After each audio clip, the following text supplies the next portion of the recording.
So I'm here with Chuck Graves of Graves Motorsports. Chuck, tell me all about Supermoto. Okay. Well, Supermoto is sort of a cross of many disciplines of motorcycle riding. And I used to be a professional road racer, and I loved riding off-road and motocross and trials. And when I was younger, I only had a dirt bike. And before I got into road racing, I had some street wheels that I put on my dirt bike so I could ride it in the canyons with my brothers. And that was probably 20 or 25 years ago. And it was phenomenal how fast you could go on this dirt bike with street tires. And later on, there was these Superbike series and other things that had happened. And, you know, riders, as they aged, found a fun way to go out and slide around at slow speeds and wheelie and really just ride just about anywhere in any small venue. So that's sort of how Supermoto has evolved to what it is today. So it's sort of a cross between road race and dirt bikes and dirt track, and it's just really a lot of fun. And it can be almost any motorcycle with two wheels. So Supermoto was popular in the 70s and 80s, and it kind of waned for a while. It became popular in Europe. It's making a comeback here now. So why is that? You know, that's interesting. I'm not really sure. I think that, there kind of goes in cycles. Guys decide they want to ride dirt bikes, and then guys decide they want to ride street bikes. And I think Supermoto is something guys have really forgotten about. But it's only recently that there's been some focus, both from the manufacturers.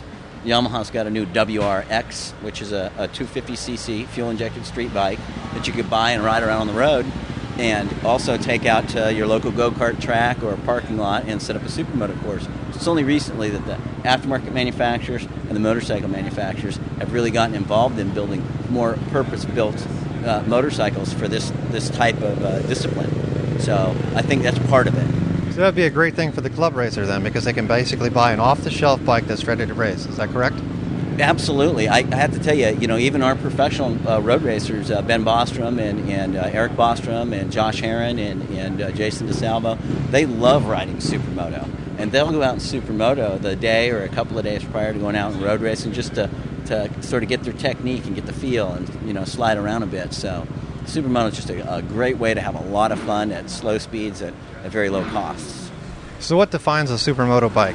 In most cases, what they do is they take dirt bikes or single-cylinder motorcycles and fit 17-inch wheels and either slick tires or DOT-type tires to them and, pavement-applicable type of brakes, and you're ready to go ride. So in this application here, we take a YZ250. This is a 2008 YZ250. And we put some forged aluminum wheels on it, and we modify the suspension a little bit, and then we modify the motor to kind of suit more of a off-road and on-road type package. So we have top end as well as bottom end. So for best all-around drivability. So the track is part dirt, part asphalt. What happens when you move from one part of the track to the next? That's the part that the experts like Mark Burkhart and Brandon Curry are really good at. Certainly it's going to be a little bit slippery, so you got to slow down a little. So we run a braking master cylinder, which is like a 16 millimeter piston diameter, which is larger than on a motocross bike, to accent the larger brake caliper that we use and the larger front rotor that we use, both made by braking, and that gives the rider a better stopping power on the pavement.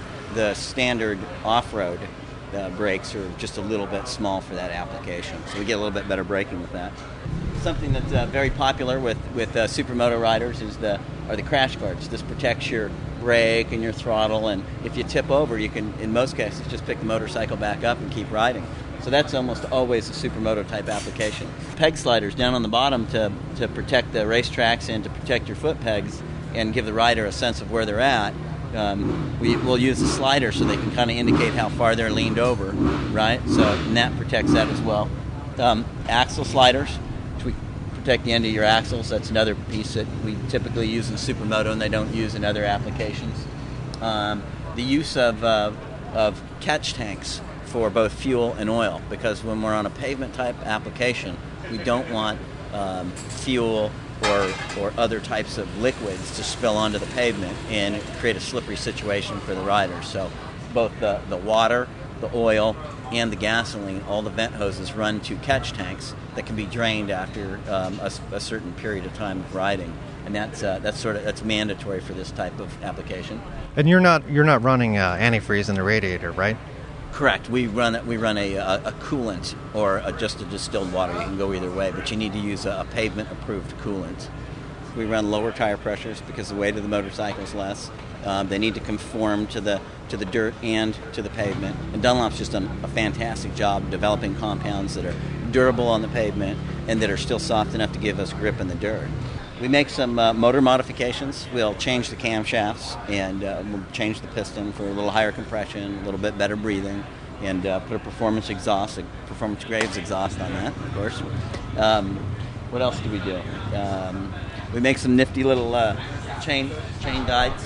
This chain guide kind of, because the rear wheels, the tire's wider, we can't afford to have the chain touching the tire and bouncing off it. So we make a little guide that keeps the chain from sliding back and forth on the swing arm when the bike's leaned over, keeps it off the tire. And then we trim up what we actually use for the guide headed back to the rear sprocket. We make some other neat little bits, some peg risers. So these actually take the standard location of the foot peg mount and raise them up 10 millimeters, and that gives them a little bit more ground clearance. Let's see, what else do we do? That's probably, not a whole lot more than that. Outside of that, it's, basically a stock motorcycle. So does your company make a lot of trick bits for all kinds of bikes? We do. Mostly Yamahas.